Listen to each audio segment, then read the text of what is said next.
In the heart of Renton, Washington, a suburb approximately 32 minutes from the bustling city of Seattle, lived Ingrid Rounsaville, a single mother of 3 young daughters. Born on August 2, 1975, Ingrid's life was a blend of dedication both to her career and her family. She worked tirelessly as a nurse at the Swedish Medical Center in Seattle, a profession that speaks volumes of her compassion and commitment to helping others. Despite recently enduring the emotional turmoil of a divorce from Phil Line, the father of her children, Ingrid remained a pillar of strength and love for her daughters. The couple had arranged for shared custody, ensuring that both parents remained integral parts of their daughters' lives. Ingrid's persona was a unique amalgamation of physical delicacy and a vibrant, commanding presence. Her diminutive stature was in stark contrast to her formidable personality, a testament to her spirited approach to life. Above all, her unwavering love for her daughters was evident in every sacrifice she made, affirming her readiness to go to the ends of the earth for their happiness and well-being. The narrative takes a mysterious turn on April 8, 2016, when Ingrid decided to step into the world of online dating, a decision that led her to cross paths with a man whose identity would later unfold in unforeseen ways. The pair chose to spend their evening at the Seattle Mariners opening game, a choice that blended the excitement of new beginnings with America's favorite pastime. The evening did not conclude with the game. The duo proceeded to a bar, seeking to prolong their connection. This bar held a personal connection to her date, as his sister was an employee there, adding a layer of intimacy to their outing. However, the light of the following day, April 9th, cast a shadow over the previous night's events. Phil Line, Ingrid's ex-husband, arrived at her residence with the intention of dropping off their daughters, only to be greeted by silence.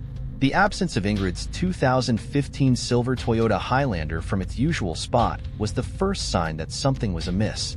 The house, usually bustling with life, stood eerily silent, with no response to his knocks and repeated calls going unanswered.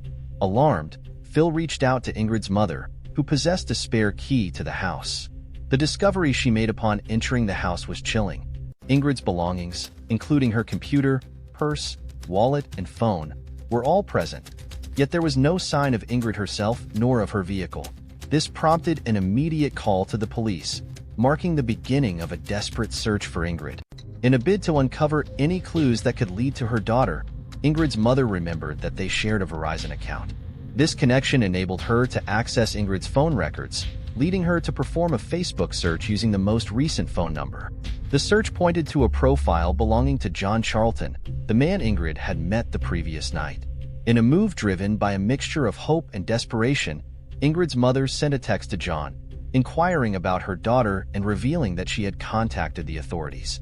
John's response was to acknowledge the date, but to also distance himself from the events that followed, stating that he hadn't spent the night with Ingrid. As the community grappled with Ingrid's sudden disappearance, a chilling discovery was made by Mike Novasio, a resident living approximately 10 miles from Ingrid. The mundane act of taking out his recycling bin turned into a scene from a nightmare when he noticed what appeared to be human body parts encased in white trash bags. This horrifying find prompted an immediate call to the police, adding a gruesome chapter to the unfolding mystery of Ingrid's disappearance. The ensuing investigation would unravel a web of digital footprints, community efforts, and the relentless pursuit of truth by Ingrid's loved ones.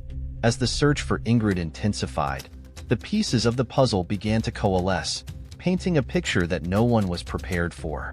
The story of Ingrid Rounsaville is a poignant reminder of the complexities of human connections, the vulnerabilities inherent in the search for companionship, and the indomitable spirit of a mother's love that refuses to be extinguished, even in the face of the darkest mysteries. In a poignant moment of raw emotion, Mike shared his harrowing experience on a true crime podcast episode. His voice trembled as he recounted the gruesome discovery he made. The sight of a human head, its toenails meticulously painted, confronted him as he took out his recycling. The horror of the scene was compounded by the meticulous care with which the body parts had been wrapped and placed in the trash bags, indicating a chilling level of precision and forethought. Overwhelmed by the grisly discovery, Mike admitted to feeling physically ill, a reaction that the profound impact such a grim sight can have on a person. The immediacy of the situation was underscored by the swift arrival of the police and the medical examiner to the scene. Upon opening the trash bags, they were confronted with a head, a segment of a leg, and an arm. Remarkably, there was no sign of decomposition, which allowed the authorities to quickly identify the remains as belonging to Ingrid Rounceville. This identification marked a tragic end to the mystery of Ingrid's disappearance, but also opened a new chapter of investigation into her untimely death. The investigative spotlight initially fell on Phil, Ingrid's ex-husband, given his close connection to her. However, he was swiftly ruled out as a suspect, shifting the focus of the investigation. Attention then turned to John Charlton, the last known person to have seen Ingrid alive. His online dating profile, which candidly stated his lack of interest in anything serious, painted him as an unremarkable individual seeking casual connections. Yet, the police's interaction with him would reveal a more complex character. During his interview with the police, Charlton admitted to being homeless, a revelation that seemed to annoy him, perhaps feeling judged or misunderstood. His recollection of the events leading up to Ingrid's disappearance was fragmented and laced with ambiguity. He described their night together in vague terms, hinting at intimacy but clouded by his claim of having blacked out. His assertion that he woke up on a sidewalk, disoriented and detached from the previous night's events, added a layer of perplexity to his account. Charlton's communication with Ingrid the morning after their date suggested a casual attempt to reconnect, yet his acknowledgement of not staying over at her place, ostensibly due to her reluctance to introduce him to her children because of his homelessness, painted a picture of a man grappling with societal judgments and personal shortcomings. His self-admission of not being a normal person and the revelation of his sporadic stays at his ex-girlfriend's place, despite their complicated relationship, further complicated the image of Charlton. When the conversation with the police reached a point of discomfort, Charlton sought the refuge of legal counsel, a move that momentarily paused the direct line of questioning. Yet, the surveillance in the room captured a moment of vulnerability as he prepared to rest, using his sweatshirt as a makeshift pillow, a poignant reminder of his precarious living situation. The investigation deepened with a search warrant for Ingrid's home. Inside, detectives found an almost depleted box of garbage bags, eerily similar to those discovered in the recycling bin. This connection between the bags found at the crime scene and those in Ingrid's home hinted at a meticulously planned act, drawing a direct line from the domestic sphere of Ingrid's life to the chilling disposal of her remains. The unfolding investigation into Ingrid's murder weaves a complex tapestry of online encounters, fleeting connections, and the stark realities of human vulnerability. As the authorities pieced together the events leading to Ingrid's tragic demise, the narrative evolved beyond the initial shock of her disappearance to reveal the deeply human stories of those entangled in this tragic event. This case underscores the unpredictable dangers of online dating, the societal challenges faced by the homeless, and the profound impact of crime on communities and individuals alike. In the quiet aftermath of Ingrid Rounceville's disappearance, the investigation into her tragic death uncovered chilling evidence within the very walls of her home. Among the most harrowing discoveries was a pruning saw, casually propped up in the bathroom as if it were an everyday tool. However, the reality was far more sinister. The saw's teeth were not just coated with the remnants of a garden's overgrowth, but with the unmistakable traces of human blood, tissue, and bone. This macabre find was complemented by the presence of blood in the bathtub drain, suggesting a scene of horror that had unfolded within the supposed sanctuary of Ingrid's bathroom.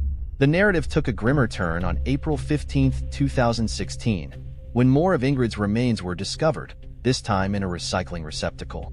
The discovery was prompted by a phone call Michael Mullen received from his neighbor, leading to the horrifying find of a torso, distinguishable by a pierced belly button, a feature Ingrid was known to have. This grim piece of the puzzle further confirmed the identity of the remains as belonging to Ingrid.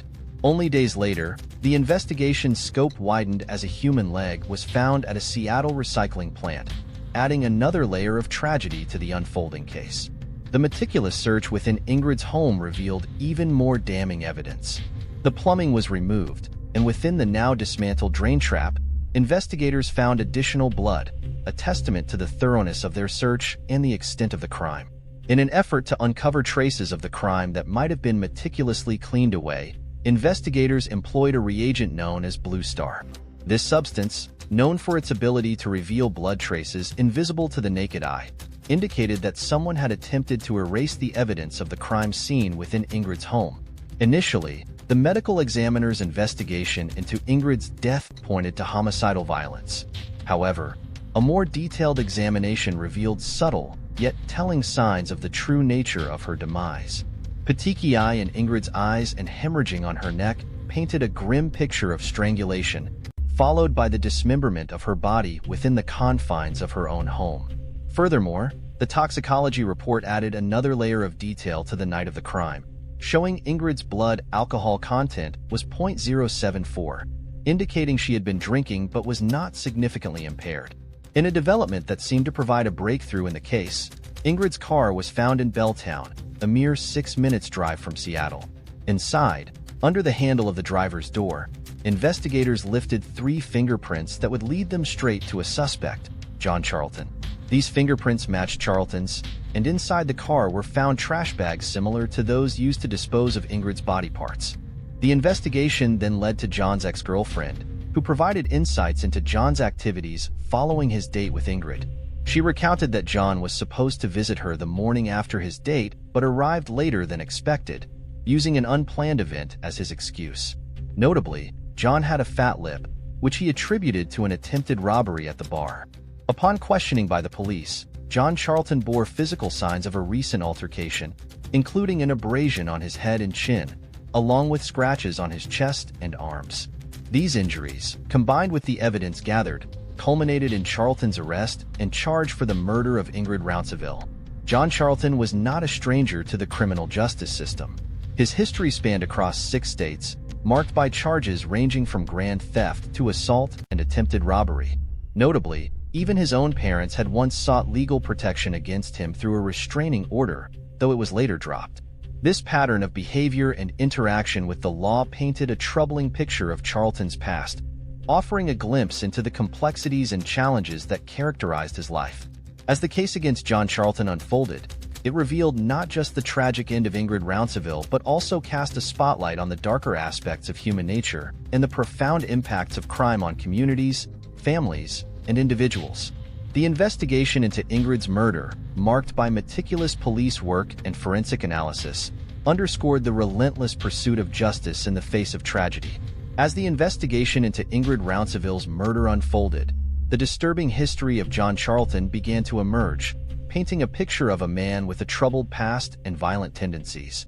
Several of John's ex-partners came forward with harrowing accounts of their experiences with him, shedding light on the pattern of behavior that culminated in Ingrid's tragic death. One ex-girlfriend recounted a chilling incident where John had choked her during an intimate moment, applying pressure to her neck until she struggled for breath. This account of asphyxiation during a moment that should have been characterized by trust and mutual respect underscored the dangerous undercurrents of John's personality. Another former partner shared a dark confession John had made to her. He claimed to have killed someone in Florida. This revelation, though unverified by the Seattle police, added a sinister dimension to John's character, suggesting a history of violence that extended beyond the confines of his relationship with Ingrid. Friends from John's past also came forward, describing him as a loner who became markedly different under the influence of alcohol and drugs. These substances, according to John's own admission to the police, were a problem for him, potentially exacerbating his violent tendencies. A friend highlighted this transformation, noting how substance abuse seemed to unlock a more dangerous version of John, one capable of horrific acts. The evidence collected from Ingrid's home stood in stark contrast to John's claim of having blacked out on the night of her murder. The meticulous cleanup of the crime scene, the dismemberment of Ingrid's body, and the calculated disposal of her remains suggested a level of consciousness and intent that belied his defense of memory loss. The police were left to ponder the motive behind John's actions, particularly his decision to leave parts of Ingrid's body in recycling bins, a choice seen as either a macabre bid for attention or a twisted desire to be apprehended. In a turn of events that surprised many, John Charlton chose to plead guilty before his trial could commence. On October 2, 2017, he admitted to the first-degree murder of Ingrid Rounceville and the theft of her motor vehicle. His sentencing on January 5, 2018, to 27 years and 9 months in prison sparked outrage among those who felt that the punishment did not adequately reflect the gravity of his crimes, especially given the possibility of his release in his 60s. Compounding this sense of injustice was the fact that the motive for Ingrid's murder remained a mystery, and not all of her remains had been recovered. The emotional impact of Ingrid's murder was palpable during John's sentencing, where Nancy, a friend of Ingrid's, confronted him with a powerful statement that encapsulated the brutality of his actions and the profound loss felt by those who knew Ingrid. Nancy's words painted a vivid picture of a life violently extinguished, of a vibrant spirit quelled, and of a heinous act that left a family and community in mourning. Reflecting on John Charlton's past and his actions, it becomes evident that he was a deeply troubled individual, marked by a history of substance abuse, violence, and a disturbing disregard for human life. His criminal record, spanning multiple states, hinted at a propensity for violence that ultimately found its most tragic expression in the murder of Ingrid Rounceville. Ingrid's decision to venture into dating again, a step towards finding happiness and companionship, tragically led her to cross paths with John, a man whose deceit and violence shattered her family's world. The heartbreak of Ingrid's family, especially her young daughters, is immeasurable. The hope remains that they are enveloped in love and care by their father and the broader community, as they navigate a world forever altered by the loss of their mother. Ingrid's story is a poignant reminder of the hidden dangers that can lurk behind the facade of normalcy and the devastating impact of violence on families and communities.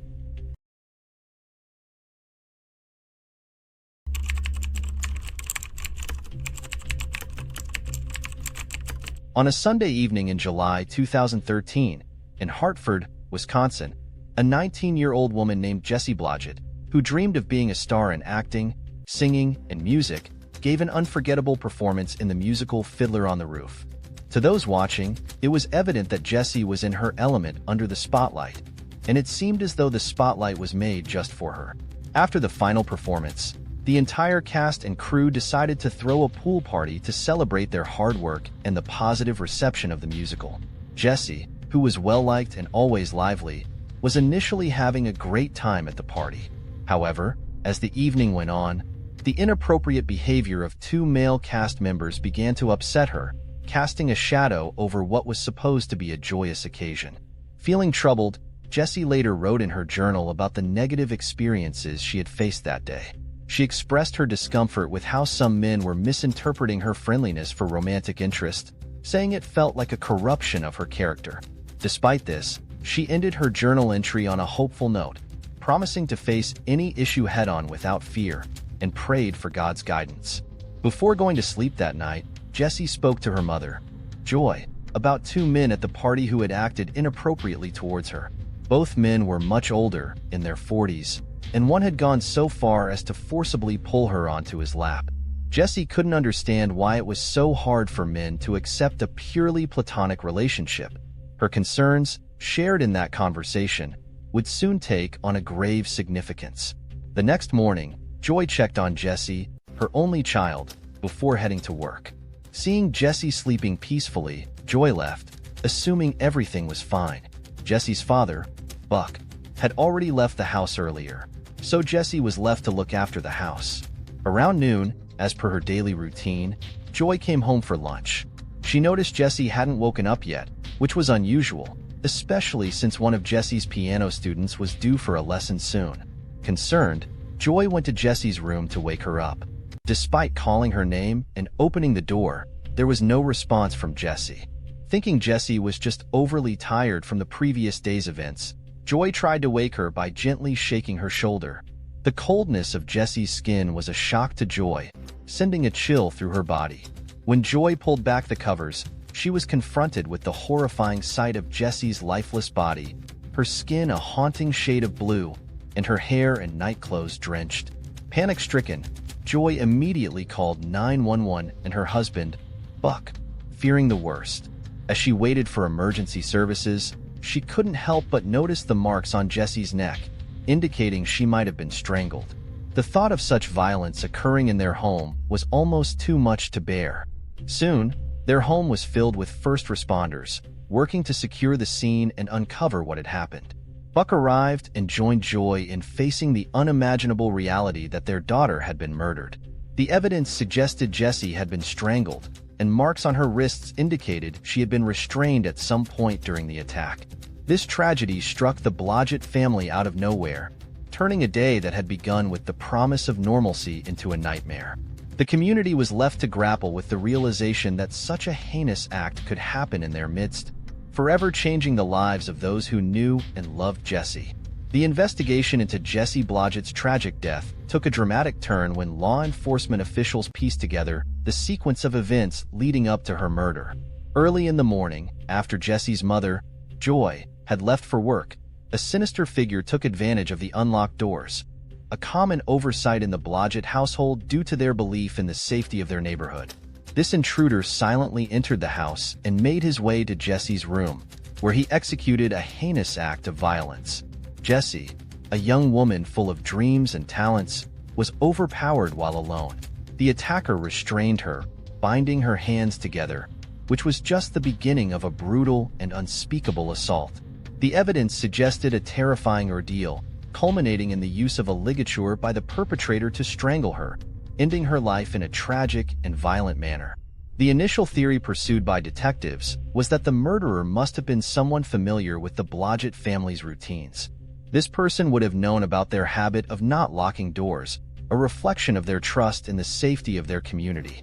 Furthermore, the precise timing of the crime indicated that the assailant was aware Jessie would be home alone that particular morning, creating a window of opportunity to carry out the murder without interruption. Investigators delved into Jessie's personal writings, hoping to uncover any mention of fear or discomfort towards someone she knew, which could lead them to her killer.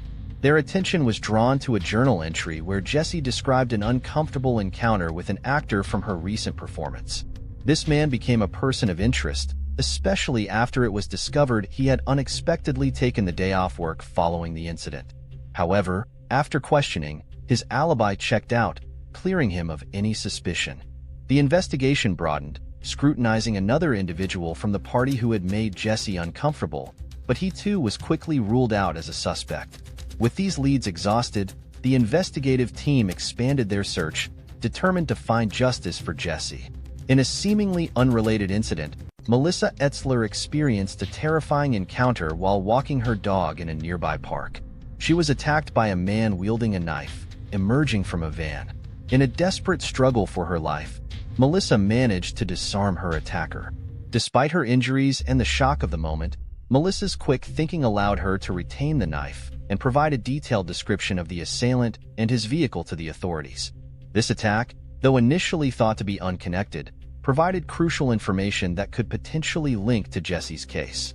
Melissa's ordeal left her with significant injuries, necessitating medical attention and stitches. Yet, her bravery and presence of mind in such a perilous situation were commendable. She had faced down a violent attacker and survived, her actions potentially offering a lead in the grim puzzle of Jessie's murder. As investigators continued to piece together evidence and witness accounts, the community reeled from the shock of such violence in their midst. The search for the perpetrator of these crimes became a top priority, with law enforcement officials working tirelessly to connect the dots between these two frightening incidents and to ensure that justice was served for the victims and their families. When local law enforcement agencies were alerted about the description of the attacker and his van, a deputy who frequently patrolled the park mentioned he had seen the same van parked there weeks before. Although the van's presence wasn't illegal, the deputy had felt uneasy about the driver and had checked the vehicle's registration as a precaution. This meant the van owner's details were already on record, a potentially crucial lead for the investigators. The team working on Melissa's case initially hit a dead end when they discovered the van was owned by a middle-aged man who was clearly not the person Melissa had described. But the revelation that he had a teenage son reignited their hopes. Upon meeting with the van's registered owner, the detectives were met with cooperation. The owner mentioned his 20-year-old son, Dan, who matched the physical description provided by Melissa and often used the van. Although Dan wasn't home, his father readily supplied his cell phone number so the detectives could get in touch with him quickly. Intriguingly, Dan was at a vigil for Jessie Blodgett, indicating a close connection to the case. Dan, a former high school classmate and one-time romantic interest of Jessie's, had maintained a strong friendship with her, united by their shared passion for musical theater. His departure from Jesse's vigil to meet with detectives did not go unnoticed, but his willingness to cooperate without questioning the reasons seemed odd to the investigators. During the interview, Dan claimed he had been with Jesse all day on the morning Melissa was attacked, a claim that piqued the detectives' interest given Jesse's murder. Dan's immediate knowledge of Jesse's fate and the visible cuts on his hands raised further suspicions. His explanation for the injuries, a workplace accident followed by a cooking mishap, only deepened the detective's skepticism, especially since his father had mentioned Dan was unemployed. The investigators were not convinced by Dan's explanations. The discrepancy between his story and his father's account, along with his quick but inconsistent explanations for his injuries, suggested that there was more to Dan's story than he was admitting. This line of questioning opened new avenues for the investigation, indicating that Dan might be more involved in both incidents than initially thought. The detectives were determined to unravel the truth behind these tragic events, guided by the evidence that was slowly piecing together a narrative of deception and violence. When Dan Bartelt was interrogated by the police, he initially seemed calm and collected. He explained his frequent visits to the park as retreats for his writing. According to Dan, he spent a lot of time there working on a novel, a project he claimed had occupied him for years. The tranquility of the park, away from the hustle and bustle of daily life, supposedly helped him focus on his writing. He admitted that instead of attending school or working, as his parents believed, he would often sit in his van, observing people and dedicating time to his supposed masterpiece.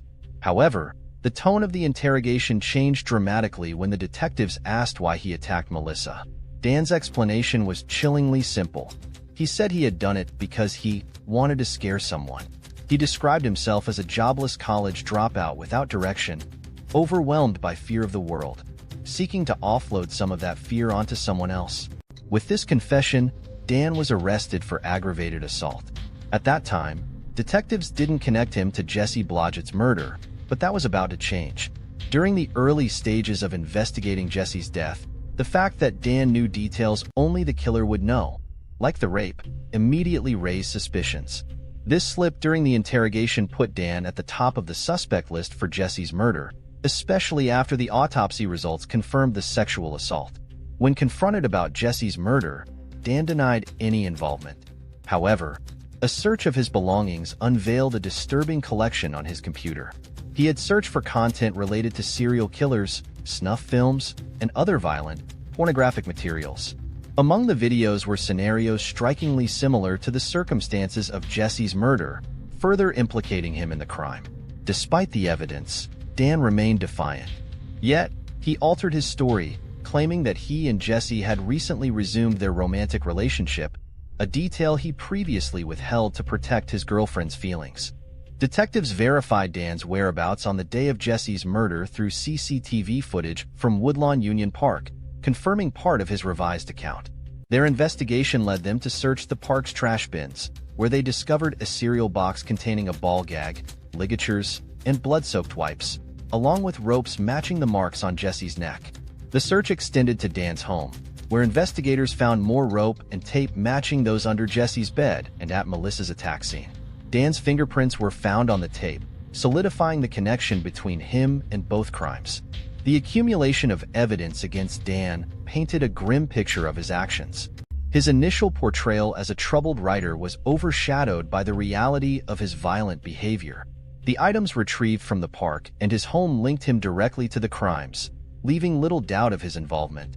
The investigation, which began with a simple assault in a park, had uncovered a much darker narrative, intertwining Dan's fate with the tragic deaths and assaults he perpetrated. The investigation into Jessie Blodgett's murder brought to light a chilling narrative about her final moments. Detectives pieced together evidence suggesting that Dan Bartelt had entered Jessie's home in the morning, after her mother left for work. Stealthily making his way to Jessie's bedroom, Dan overpowered her, using a ball gag to silence her cries and ropes to bind her, ultimately leading to a brutal assault and her tragic death. Dan attempted to erase evidence by cleaning Jessie's body and hair before carefully placing her back in bed, covering her with a blanket as though she were merely sleeping. His efforts to cover his tracks continued, with him discarding the murder tools in a park trash bin, a crucial mistake that contributed significantly to his capture.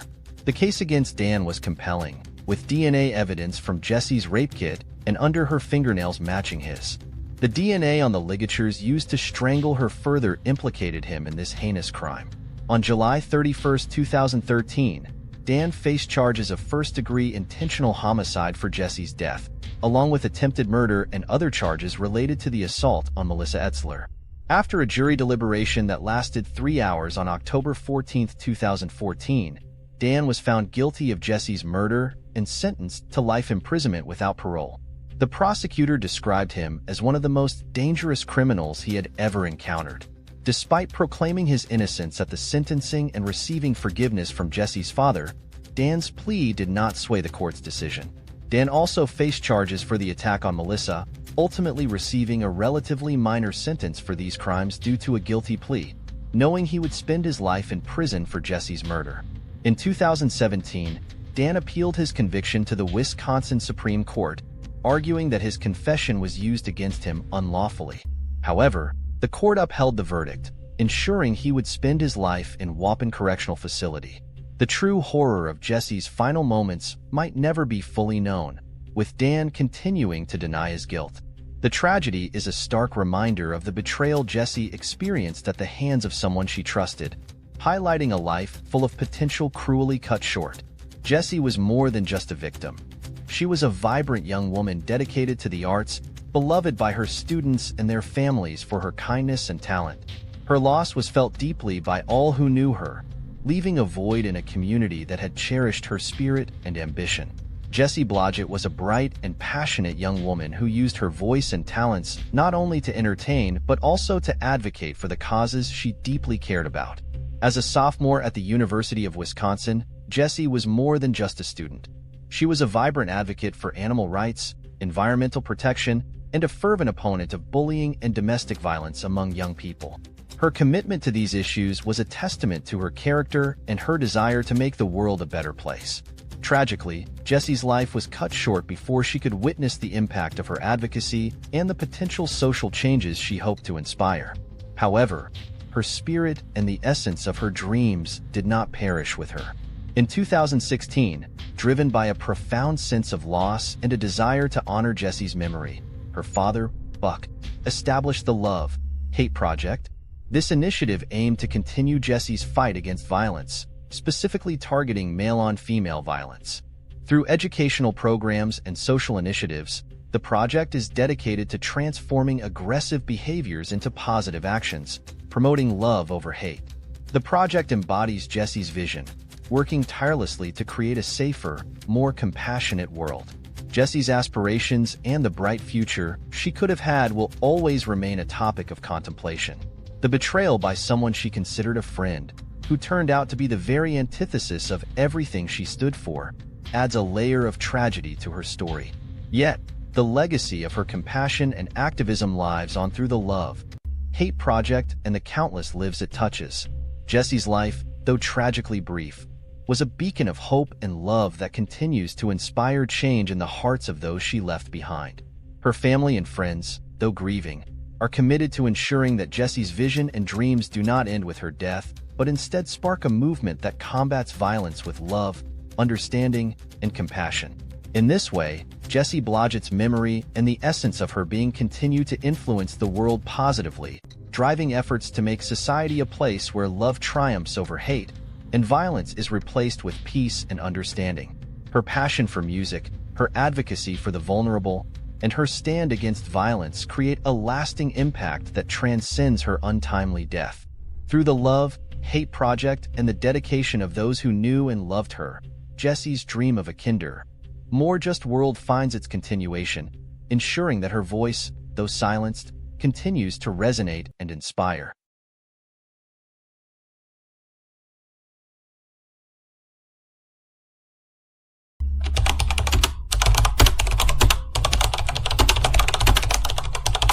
Today, we delve into a chilling tale that gripped the world, the tragic story of Kim Wall, a brilliant journalist whose quest for truth led her into the clutches of her murderer. This narrative is not just about the darkness that lies in the hearts of some, but also about the enduring spirit of a woman who lived to tell the stories of others, only to become a story herself. So, buckle up as we embark on this deeply moving journey, unraveling the events that led to a fateful encounter and the aftermath that followed. Join us as we pay tribute to Kim Wall's legacy, a reminder of both the risks journalists face in their pursuit of truth and the resilience of those they leave behind. Stay tuned as we explore the journalist who went to interview her killer. Kim Isabel Fredrika Wall, born into the vibrant heart of Trelleborg, Sweden, on the brisk spring day of March 23, 1987, would carve a path that resonated with the pulse of storytelling and adventure. The daughter of Ingrid, a journalist with a keen eye for economic narratives, and Joachim Wall, a photographer whose work captured moments in time, Kim inherited a legacy of curiosity and creativity. Alongside her younger brother Tom, she was nurtured in a household where the air was thick with tales of the world beyond, their parents often whisking them away to distant lands on journalistic expeditions, instilling in them the value of stories untold. From a tender age, Kim's destiny seemed written in the stars. Her mother fondly recalls how, at just 6 years old, Kim's voracious appetite for stories led her to teach herself to read, eager to dive into worlds far beyond the bedtime tales that left her yearning for more. Kim's spirit, described as nothing short of radiant, brimming with joy, resilience, and a brilliance that lit up every room, was matched only by her insatiable wanderlust and a deep-rooted compassion that guided her steps. Emerging from her adolescence in Malmö with a tapestry of achievements, Kim was poised for greatness, but sought a path distinct from the economic journalism her mother was known for. Her dreams stretched beyond the familiar landscapes of Sweden. She envisioned herself as a beacon for the silenced voices across the globe, those overlooked by the mainstream media. This vision led her to the bustling streets of London, where she joined the ranks of the London School of Economics. Among the intellectual fervor of approximately 11,000 students, Kim thrived, her passion for international relations fueling her academic journey until her graduation in 2011. The allure of further knowledge pulled her across the Atlantic to the vibrant city of New York. Here, she undertook the rigorous challenge of a dual master's degree in journalism and international relations at Columbia University. Her academic pursuits were complemented by an impressive linguistic prowess, including Mandarin Chinese, reflecting her global perspective and readiness to engage with the world in its own myriad tongues. Kim's friends reminisce about her warmth, her sharp intellect, and an indomitable spirit that drove her to seek the heart of every story. Her career as an independent journalist was marked by an enviable portfolio, gracing the pages of prestigious publications such as the New York Times, Harper's, Time, The Atlantic, and Vice magazine. Her words transcended language barriers, touching hearts and minds worldwide. Her journalistic odyssey took her from the aftermath of conflict in Sri Lanka to the heart of the United Nations as a press fellow. She delved into the rebirth of Haiti's tourism industry post-earthquake and ventured into Cuba's burgeoning tech scene. Her explorations led her to the unexpected corners of the world, like a Chinatown nestled in Uganda, and back to Sri Lanka to shed light on the intertwining of feminism and guerrilla warfare. The year 2016 saw Kim's relentless pursuit of truth and beauty recognized with the prestigious Hansel Meath Award for Best Digital Report for Exodus, a compelling multimedia narrative that wove together the impacts of climate change and nuclear testing in the Marshall Islands. In 2017, her life took a turn towards the personal as she embraced a relationship with Ole Staab, a Danish designer. Together, they settled in a quaint Danish town, a stone's throw from Malmö, connected by a bridge that spanned more than just the physical distance, but also the journey of two souls intertwined by love and shared aspirations. As Kim and her partner prepared to embark on a new chapter of their lives in China, their family was swept up in a mix of emotions. They were overjoyed to see Kim so happy and in love, and the thought of her moving abroad with her partner brought them a sense of comfort. Typically, Kim's journalistic pursuits led her into the heart of conflict zones, stirring deep worries within her family. Yet, the prospect of her starting anew in China, alongside her boyfriend, eased their concerns considerably. At 30, Kim had already crafted a life that many could only dream of. Her career was flourishing, her family's support was unwavering, and she was about to embark on an exciting journey with the love of her life. They planned a farewell party for August 10, 2017, to bid adieu to their loved ones before their departure to China scheduled for August 16. However, just before the celebrations could commence, Kim received an unexpected message from Peter Madsen, a name that would soon become pivotal in her story. But who exactly was Peter Madsen? Why did his message hold significance? Peter Madsen's life had been a tapestry of personal challenges and exceptional ingenuity. Born in Denmark on January 12, 1971, his childhood took a turn when his mother left their family early on.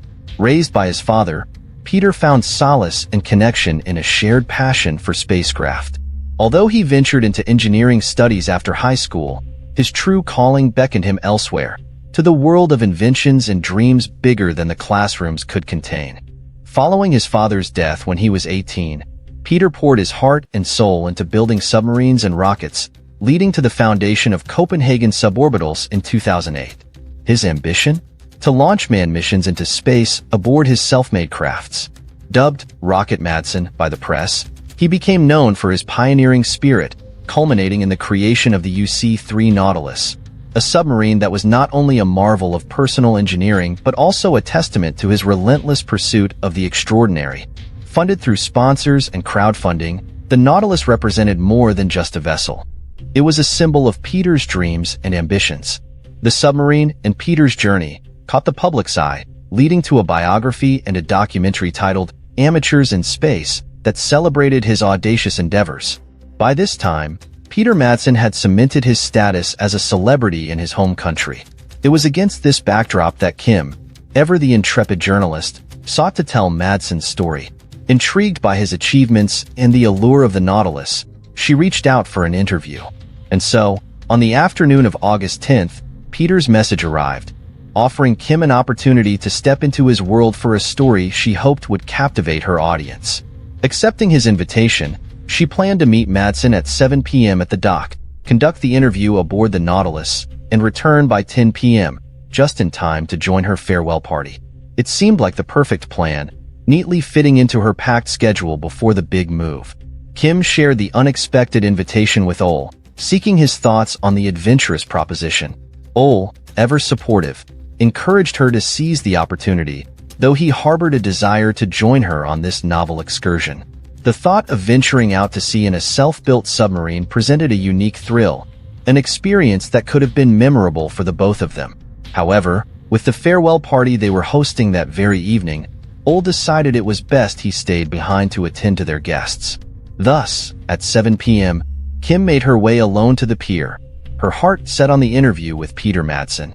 By 8:30 p.m., as the submarine prepared to dive, a momentary interaction occurred that would later be recounted by a group of Norwegians passing by in their boat.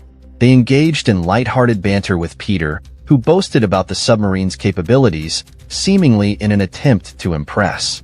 The atmosphere was jovial, yet Kim remained outside the conversation, an observer to the fleeting camaraderie. The Norwegian man captured this encounter in photographs, not realizing these images would be among the last taken of Kim alive. The digital footprint of Kim's presence on the submarine is limited to a few text messages exchanged with Ole. In one, she reassured him of her safety, mentioning their imminent dive and expressing her love, accompanied by a mention of the coffee and cookies Peter had brought along. Ole continued to text her, receiving no further responses. As the night progressed and Kim failed to return home, concern began to shadow Ole's initial optimism. By 10:30 p.m., with no sign of Kim, Ole took to her bicycle, venturing out to the port in search of any sign of their return. With each passing hour, his worry deepened, leading him to contact the police at 1:45 a.m. on August 11th, followed by a call to the Navy, reporting Kim's disappearance. The search for the Nautilus intensified as the Coast Guard and other vessels scoured the waters, hoping for a sign of the submarine or its occupants. A breakthrough came the morning of August 11th when a lighthouse keeper reported sighting the submarine near the Cogue Strait. The Coast Guard raced against time, only to witness the Nautilus begin to sink upon their arrival. Moments before, Peter Madsen had made a desperate escape into the water, where he was promptly rescued, alone. Upon his rescue and subsequent arrest on suspicions of manslaughter, Peter Madsen offered the first of what would become multiple versions of the events that transpired. He claimed to have safely deposited Kim at the port the previous night, near a well-monitored restaurant, a statement quickly discredited by surveillance footage that showed no trace of Kim. This discrepancy cast a looming shadow of doubt and marked the beginning of a harrowing search for the truth behind Kim Wall's disappearance. Kim's sudden and unexplained silence raised immediate alarms among her loved ones. Not a word to her family or a response to Oll's concerned messages. Such behavior was out of character, especially considering the circumstances. It wasn't long before Peter Madsen's initial account of the events on August 11th was scrutinized and dismissed as falsehood. By the following day, Madsen shifted his narrative. He claimed a tragic accident aboard the submarine resulted in Kim's death. A heavy hatch purportedly fell, fatally injuring her. This explanation led him to admit to disposing of her body at sea, an act he described as a solitary decision made amidst thoughts of suicide and a subsequent nap. However, the investigation quickly began to unravel the true nature of events. The submarine, upon examination, showed clear signs of intentional sabotage to ensure its sinking. The discovery of Kim's blood within the submarine further implicated Madsen, though her body remained missing. The grim reality surfaced on August 21st when a beachgoer stumbled upon a horrifying find: a naked torso, later identified through DNA as Kim's. This discovery was followed by the retrieval of her dismembered remains, strategically weighed down in plastic bags, from various underwater locations.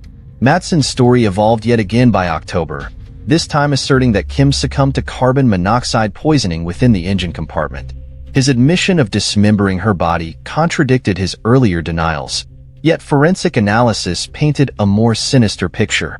Kim's body bore multiple stab wounds and other injuries inconsistent with Madsen's account, nullifying his claims of accidental death.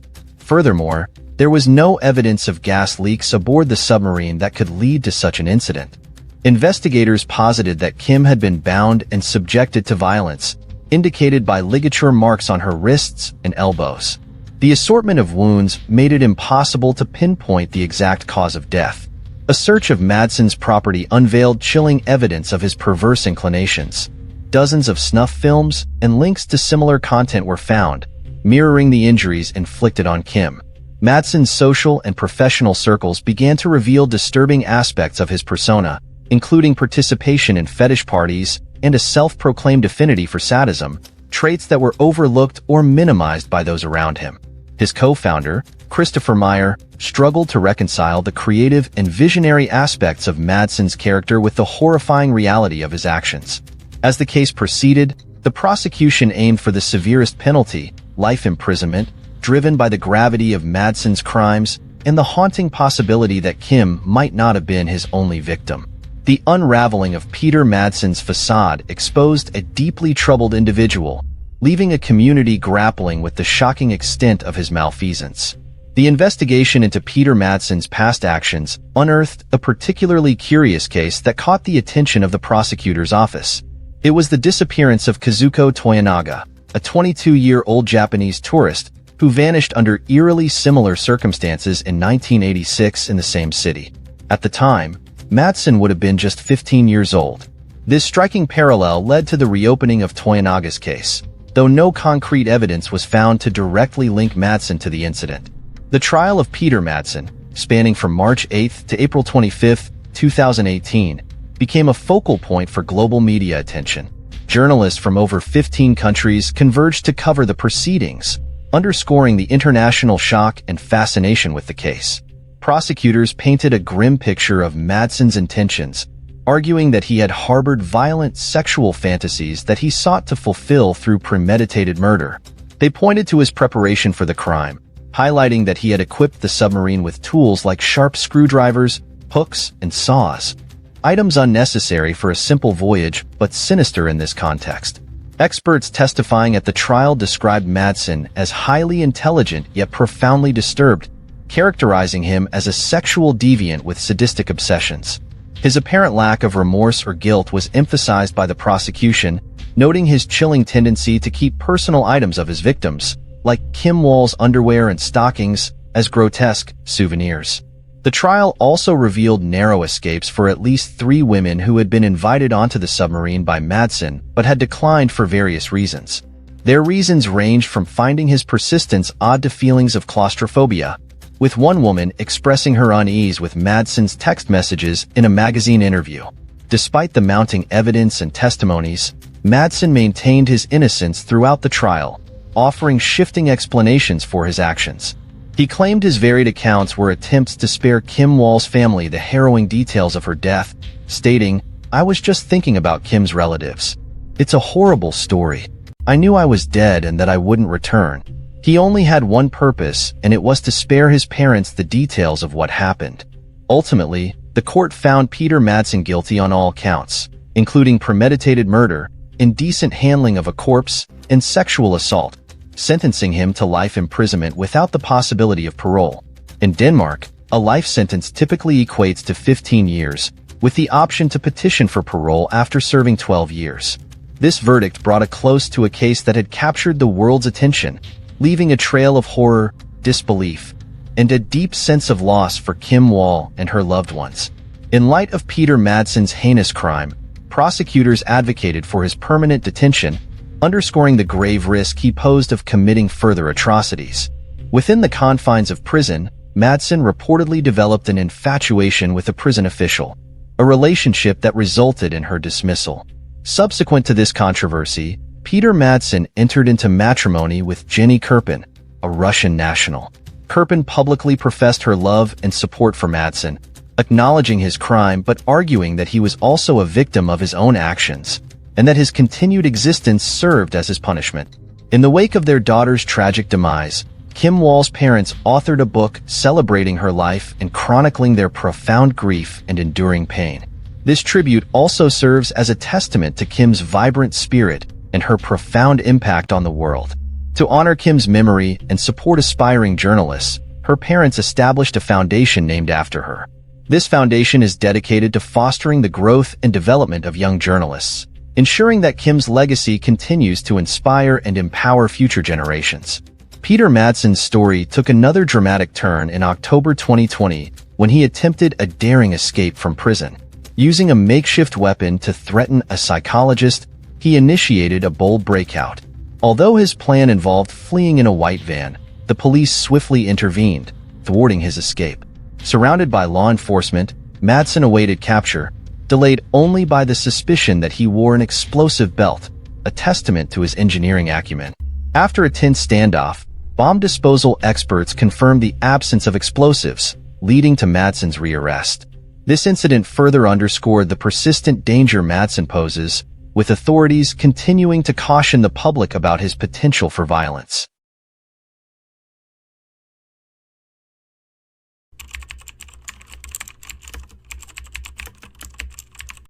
On the afternoon of Friday, September 2, 2016, a peaceful walk home from school turned into a scene of unspeakable tragedy in Wichita Falls, Texas.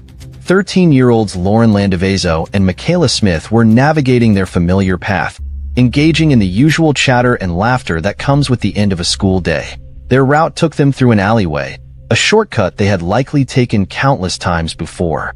However, on this day, their sense of security was shattered by the sudden appearance of an unfamiliar vehicle that ground to a halt right in front of them. The emergence of a young man from the vehicle initially seemed like a peculiar interruption to an otherwise ordinary day. The girls, assuming perhaps that this was some sort of ill-conceived joke, chose to ignore the stranger and continued on their way. This decision, made in a moment, would lead to catastrophic consequences. In mere seconds, a carefree walk home was transformed into a horrific crime scene, with Lauren fatally wounded and Michaela desperately fighting for her life. The attacker, after locking eyes with the 2 young students, returned to his SUV only to emerge armed with a rifle. What followed was a chilling act of violence. 16 shots rang out, leaving Lauren struck by 15 bullets, her young life ebbing away on the concrete. Michaela, too, was hit in the chest by the initial shot. Yet, amidst the chaos and pain, she summoned the will to escape, her survival instinct propelling her to safety despite her grave injury. The gunman's departure from the scene was swift, leaving behind a community in shock and disbelief. The vicinity, populated by fellow students making their way home from McNeil Middle School, became an impromptu witness to the atrocity. The prompt arrival of emergency services brought a flurry of activity, but for one family, the world was about to come crashing down. Bianca Landavezo, upon receiving a frantic call about a shooting near her daughter's school, raced to the scene, only to be met with the harrowing sight of paramedics fighting to save Lauren. The air was pierced with the sound of her anguish, a mother's worst nightmare unfolding before her eyes. Lauren's father, Vern, arrived soon after, clinging to a hope that was fading as fast as the light in his daughter's eyes. Despite Bianca's immediate grasp of the grim reality, Vern held on to the belief that somehow their daughter would pull through. The hospital brought only heartbreak to the Landavezos, as they were informed that Lauren, who had just embarked on her 8th grade year, had died from her injuries. The autopsy report detailed the brutal efficiency of the attack. 15 bullet wounds inflicted by a .22 caliber rifle, with 2 fatal shots to the head, confirming the cause of death as homicide. Meanwhile, Michaela, hospitalized and in serious condition, provided investigators with a description of the assailant. A young white male, with chestnut hair and distinctive facial features, including a notable nose and acne. This account, together with testimonies from witnesses who observed a gold SUV speeding away, was instrumental in the creation of a composite sketch. This image, swiftly disseminated through local media, was a crucial step in the pursuit of justice for Lauren and Michaela, a beacon of hope in the midst of a community reeling from an inconceivable act of violence. In the tense hours following a devastating tragedy, the Wichita Falls community was on edge, grappling with the aftermath of a shocking crime that took the life of a young girl and left another fighting for survival. It was during this period of collective grief and anger that a crucial tip came to light, setting the course for an investigation that would soon unravel a chilling narrative of obsession and violence. A concerned citizen, aware of the police's desperate search for leads, reported something suspicious she had observed. Her neighbor, 20-year-old Cody Lott, appeared to be carrying a rifle case into his apartment on the very day of the murder. This observation was particularly alarming given the proximity of Lott's residence to the alleyway where the horrifying incident had occurred. Seizing on this potential lead, detectives were quick to prioritize Lott as a person of interest in their ongoing investigation. As fate would have it, at the same time this information was being processed, another significant report came through. A couple had noticed a young man in a gold SUV parked near the hastily erected memorial at the shooting site. Given the recency of this sighting, police officers wasted no time racing to the location, hopeful that they might intercept the suspect. Their efforts soon paid off when they spotted a gold SUV traveling away from the memorial site. The officers pulled the vehicle over and, after a brief exchange with the driver, obtained his consent to search the SUV. The driver, who introduced himself as Cody Lott, seemed overly confident, perhaps due to his recent efforts to meticulously clean the vehicle's interior. Although the search did not immediately turn up any evidence directly linking Lott to the shooting, officers did discover a pair of brass knuckles, a possession illegal in Texas at the time. This find provided the necessary grounds to detain Lott for possession of a prohibited weapon, leading to his arrest and booking on charges that included a substantial fine and potential jail time. With Lott in custody, detectives seized the opportunity to interrogate him about the double shooting. Initially, Lott feigned ignorance, adamantly denying any knowledge of the crime. However, as the interrogation wore on, Lott's demeanor shifted, gradually becoming more comfortable, or perhaps emboldened, by his interactions with the detectives. Lott began to share a story that was as confounding as it was horrifying. Lott revealed a deeply disturbing obsession with Lauren Landavezo, a fixation that had begun innocently enough as he watched her pass by his apartment each day after school. Captivated by her physical appearance, particularly her striking eyes, Lott's fascination grew into a possessive delusion, convincing himself that Lauren was, in some sense, his own. This twisted fantasy curdled into malice one day, when Lott witnessed Lauren walking hand in hand with a boy her age. Enraged by what he perceived as a personal betrayal, Lott resolved to punish the young girl he had never personally interacted with. Lott's confession also touched on his troubled personal life. He admitted to having short-lived relationships with women in the past, attributing the failures to his own emotional immaturity and unrealistic expectations. A court-appointed psychiatrist would later reveal that Lot confessed to harboring hate in his heart towards women. This deep-seated resentment, combined with his jealousy of those in fulfilling relationships, had driven him into a delusional fantasy where Lauren was imagined to be devoted solely to him. The sight of her with someone else shattered this illusion, propelling Lot towards committing an act of unimaginable violence. Driven by a vindictive impulse, Lot appropriated one of his stepfather's rifles, laying the groundwork for his heinous act. When the opportunity presented itself, with Lauren and her friend Michaela unsuspectingly crossing his path, he executed his plan. Blocking their way with his SUV, he discharged the firearm. Michaela was the first to fall, a victim of circumstance. The remaining bullets were reserved for Lauren, the intended target. Regrettably, for Lot, his ammunition depleted before he could eliminate Michaela, the sole witness to his crime. In a twisted justification, Lot later discarded the notion of jealousy, instead portraying himself as a savior. He rationalized his actions as a preemptive strike against future harm that might befall Lauren, believing that by ending her life prematurely, he had spared her from potential predators. This convoluted logic laid bare the depths of his delusion, painting a portrait of a man lost in his own distorted reality. After being guided back to reality by his interrogators, Lot went on to say that he had fled from the scene when he noticed that a crowd was starting to gather.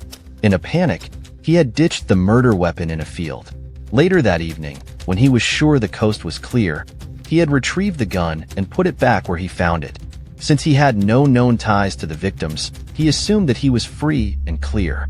He had placed little importance on the fact that he had opened fire on the helpless schoolgirls in broad daylight in the presence of dozens of onlookers. The detectives, trying to unravel the thought process behind such a heinous act, questioned Lot about his motive for killing someone who was completely unaware of his existence. Energized by the spotlight he found himself under, Lot shared his initial desire for companionship, believing the girl he targeted was the perfect match. Upon learning she was already in a relationship, he twistedly concluded that if he couldn't have her, nobody should. Caught up in the narrative he was spinning, Lot boasted about having support from a dark and sinister figure. He claimed the devil, whom he referred to as Mr. Scratch, played the role of an accomplice, egging him on as the day of the crime approached. Lot portrayed his discussions with this malevolent entity as the final nudge he needed to proceed with his plan. With the supposed backing of this nefarious ally, Lot described the act of murder as if it were a mere task, easily executed and devoid of conscience. This confession led to Lot facing serious charges, 1 count of first-degree murder and 1 count of aggravated assault with a deadly weapon. Despite the evidence and his own admissions, he entered a plea of not guilty to both charges. The seriousness of his crimes was reflected in the bail set at $4 million, ensuring his detention until the trial. Further investigation into Lot's behavior revealed disturbing content on his electronic devices, including images of underage girls in explicit situations. This discovery added possession of child pornography to his list of offenses. A former girlfriend provided a chilling account of her time with Lot, describing him as dangerously volatile. She recounted a terrifying episode where he attempted to strangle her, followed by accusations of kidnapping and tormenting her and her son after their breakup. Her silence until his arrest was out of fear of reprisal, highlighting the terror Lot was capable of instilling in his victims. Lot's egotism was evident in his keen following of the media's portrayal of the crime. Angered by the depiction of the shooting as a random act, he sought recognition for the premeditation and planning involved, all the while absurdly maintaining his innocence. People who knew Lot painted him as an entitled individual, used to having his way, often resulting in tyrannical behavior. His drug use and social ineptitude marked him as an outcast, with his actions frequently bordering on the edge of sanity. The trial, initially set for early 2018, was delayed when a defense plea regarding Lot's mental state was accepted, arguing he was unfit to participate in the legal proceedings. After a period in a psychiatric facility, where he received extensive treatment, Lot was eventually declared competent to stand trial, setting the stage for legal proceedings to finally move forward. In the courtroom, The prosecution, led by District Attorney Maureen Shelton and Chief Prosecutor Ron Poole, painted a vivid picture of Cody Lott as a premeditated murderer who had fixated on his young victim for months before the fatal day. They emphasized the chilling fact that had Lott not depleted his ammunition, Michaela too would have not survived the attack. Contrastingly, Lott's defense team portrayed him as a man besieged by mental illness, arguing that his capacity to discern right from wrong was impaired. They suggested that Lott, driven by uncontrollable impulses, was more a prisoner to his own mind than a cold-blooded killer. After deliberating for a mere 40 minutes on September 19, 2018, the jury returned a guilty verdict. The sentencing phase culminated in Lott receiving life imprisonment plus an additional 20 years, setting a parole eligibility date in 2048. At that time, Lott will be 52, having spent a significant portion of his life behind bars. Throughout the trial, Lott exhibited a brazen lack of remorse, maintaining a defiant demeanor even as the gravity of his actions, the murder of a young girl and the traumatic wounding of her friend, was laid bare. Michaela's life is forever altered, not only by the psychological scars but also by the physical reminder of the bullet lodged in her chest, a grim souvenir of the attack. The decision to leave the bullet in place speaks to the precariousness of her recovery and the uncertain path ahead. In memory of Lauren and in acknowledgement of Michaela's enduring bravery, McNeil Middle School became home to a black horse statue, a symbol of resilience adorned with messages of love and life, along with paw prints in purple and blue, a nod to the girls' favorite colors. This statue stood as a beacon of the community's collective mourning and a tribute to Lauren's compassionate spirit. Lauren's life was marked by kindness, a legacy that the memorial aimed to encapsulate. Her natural inclination to welcome and befriend those new to her school underscored a generosity of spirit that, tragically, her killer misconstrued in his deluded pursuit. The enactment of Lauren's Law on June 11, 2019, marked a significant legislative response to the horror of Lauren's murder, raising the age threshold for capital punishment in cases involving the murder of children. While it doesn't apply to Lauren's case, her parents' advocacy for this law stands as a testament to their determination to forge a legacy of protection for children in Texas, aiming to prevent future tragedies.